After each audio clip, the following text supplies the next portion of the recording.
Hello সবাইকে নমস্কার, আমি জুই। সকলে কেমন আছো? আশা করছি সকলে খুব খুব ভালো আছো।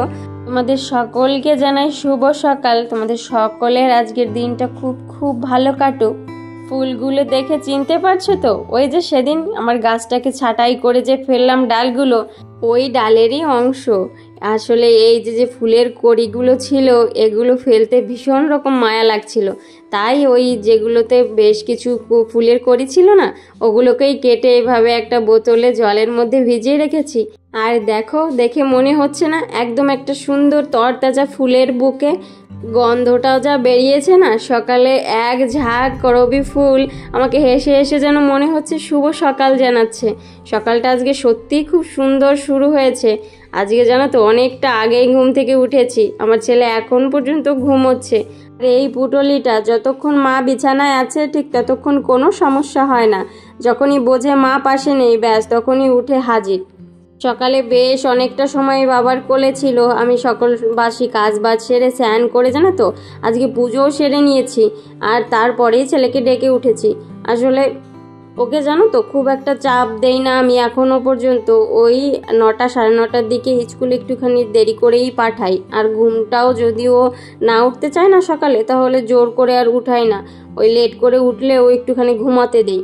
আজকে ওই 7:30টার দিকেই ঘুম থেকে উঠলো, তাই তাড়াতাড়ি করেই ওই বাইরে নিয়ে এসেছি। আর দুজনকে একসঙ্গেই স্নান করিয়ে দিয়েছি, যেটা আমি প্রতিদিনই করি।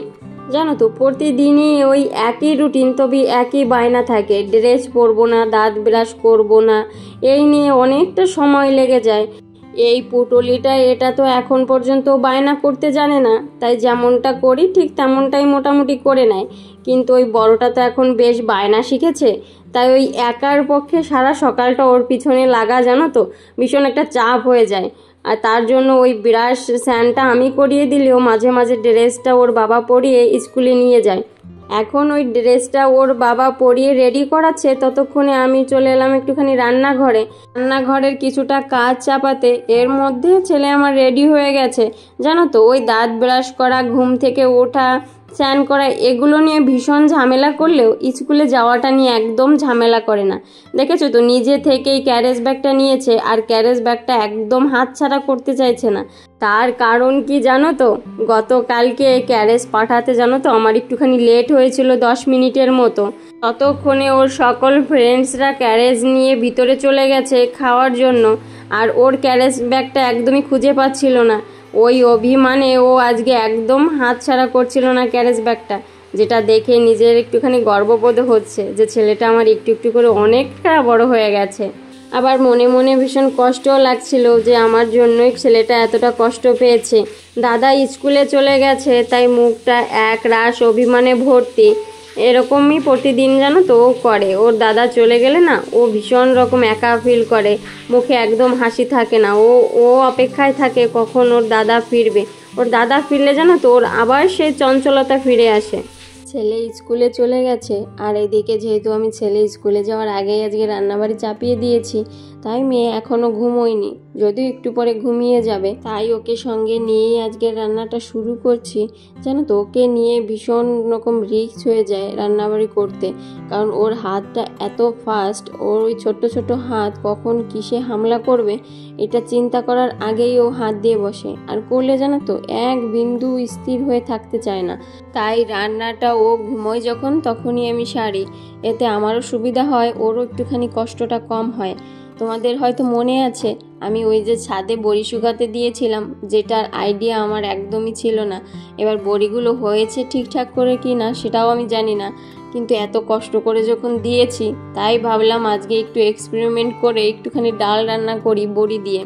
আজকে জানো তো মুসুরির ডাল রান্না করব, তবে পুরোটা রান্না করব না। প্রতিদিন আমি যেভাবে ডাল রান্না করি সেভাবেই করব, হালকা একটু ওখান থেকেই তুলে ওই বড়ি দিয়ে একটুখানি করব। যদি খেতে ভালো না হয় তার জন্য ওই কড়াইতে গরম তেলে একটুখানি তেজপাতা জিরে ফোড়ন দিয়েছি, আর একটু সামান্য পেঁয়াজ কুচি দিয়ে পরে আদা রসুন কুচি দিয়েছি।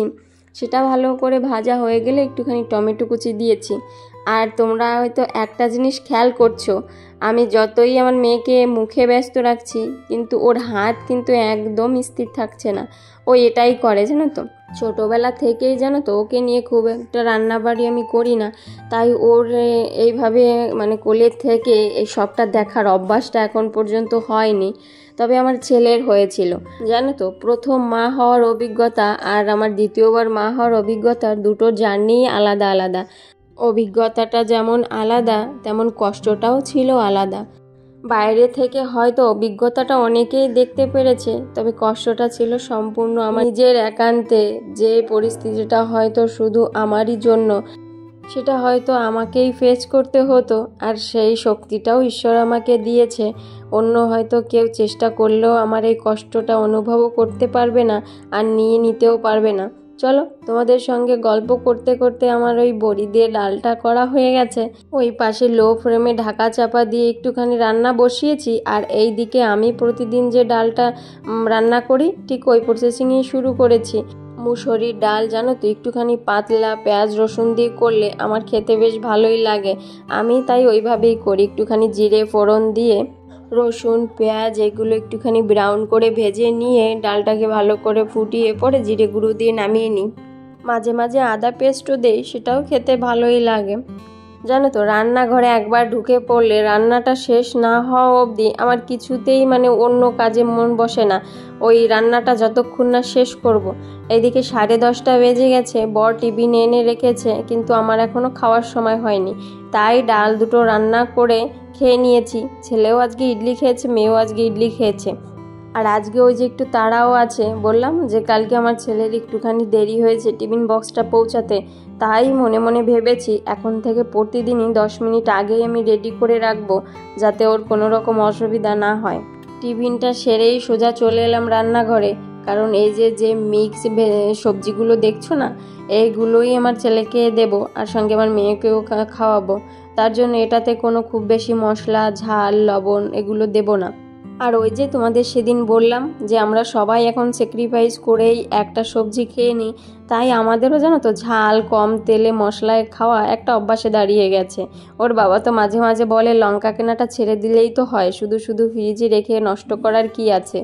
আর আমাদেরও বাচ্চা কাচ্চা ঠিকঠাকভাবে খেলে জানো তো আমাদের ওই খাবারটা খেতে কোনো রকমেরই অসুবিধা হয় না। চলো, রান্না করতে করতে মেয়েও কিন্তু মাঝে ঘুমিয়ে পড়েছে। ততক্ষণে আমি যে বেসিনের থালা বাসনগুলো পড়েছে সেগুলোই ধুয়ে ফেললাম, আর পাশাপাশি সবজিটাকেও বেশ ভালো করে ভেজে পরিমাণ মতো জল দিয়ে রান্নাটা করে নিয়েছি। রান্না হওয়ার সঙ্গে সঙ্গে জানো তো প্রথমেই আমার ছেলের টিফিন বক্স রেডি করে দিয়েছি, তারপরে আমি বাকি সমস্তটা কাজ সেরেছি। চলো এখন এনাকে আগে ঠান্ডা করি, তারপর বাকি সব কাজ, যদিও কাজ আর নেই। আজকের ভিডিওটা তবে এই পর্যন্তই রাখছি। যদি কিছু ভালো লাগে তাহলে অবশ্যই কমেন্টে জানিও, আর আমার চ্যানেলটাকে সাবস্ক্রাইব করে আমার পাশে থেকো।